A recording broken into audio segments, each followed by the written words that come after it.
Individuality, the trademark of any artist, designer, or architect. Each desires a uniqueness to their creation, a quality that separates it from any other. Man naturally has this individuality, his fingerprint. There are 7.7 billion people on the face of the earth, and no two fingerprints are the same. Everything we touch or make contact with is branded with a small expressed image revealing to all who see it who was there.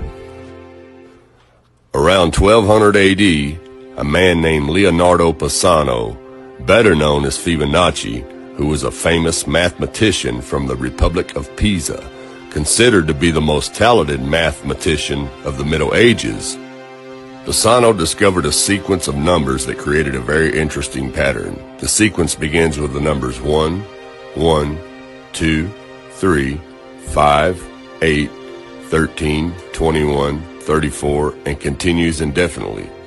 Each number is obtained by adding the last two digits together. A rectangle with the length and width of any two of the numbers of this sequence forms what is known as the golden rectangle, a perfect rectangle. A golden rectangle can be broken down into squares, the size of the next Fibonacci numbers down and below. If we were to take a perfect or a golden rectangle, break it down into smaller squares based on Fibonacci sequence, and divide each with an arc, the patterns begin to take shape. We begin to see Fibonacci's spiral. The spiral in and of itself is insignificant. Its importance is revealed in where we find it.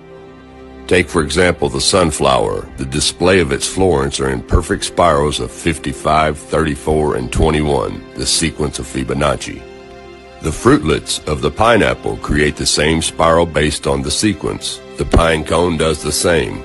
As currents move through the ocean and the tide rolls onto the shore, the waves that bring in the tide curve into a spiral that can be mathematically diagrammed onto a plot at the points 1, 1, 2, 3, 5, 8, 13, 21, 34, and 55. Buds on trees, sand dollars, starfish, petals on flowers, and especially the nautilus shell are formed with this exact same blueprint. With each segment of growth, the nautilus adds to itself one more value on Fibonacci scale. This blueprint can be seen around us on a small scale every day. But the greatest example of all is directly above our heads. Even the spiral of the celestial bodies above us are formed with the exact design that the tiny shell is formed. This sequence or blueprint appears to be the trademark of a designer, a proof of a creator, something left behind, indicating the one who was there, a fingerprint. As we scan our universe, from the tiny flower to the celestial bodies above, we see the fingerprint of God.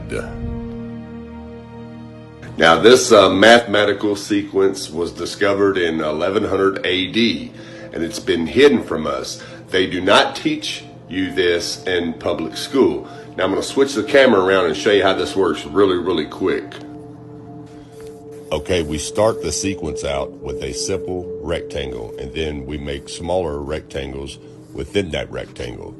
Okay, now here's the sequence. 1 plus 1 equals 2. 1 plus 2 equals 3. 2 plus 3 equals 5. 3 plus 5 equals 8.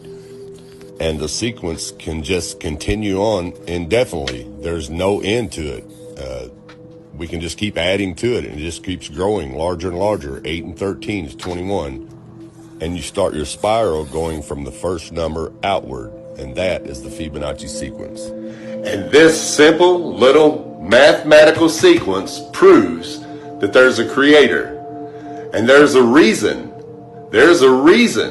why the government would not allow this, well, actually not allow it. They won't fund this sequence to be taught in public schools. Even though it was discovered almost 1,000 years ago, there's a reason why they will not fund this mathematical sequence to be taught in school. For one, it proves there's only one creator, one fingerprint who created everything, because everything, every design created lines up with this sequence. And if they taught that in school, it would wake a lot of people up, and they'd be like, well, wait a minute. Everything on Earth has this same mathematical design, all the way down to our own DNA. You see what I'm saying? It would kill evolution theory, and it would kill the Big Bang theory. That's why this is not allowed to be taught in the public schools. It's time to wake up, people. Thanks for watching, and God bless.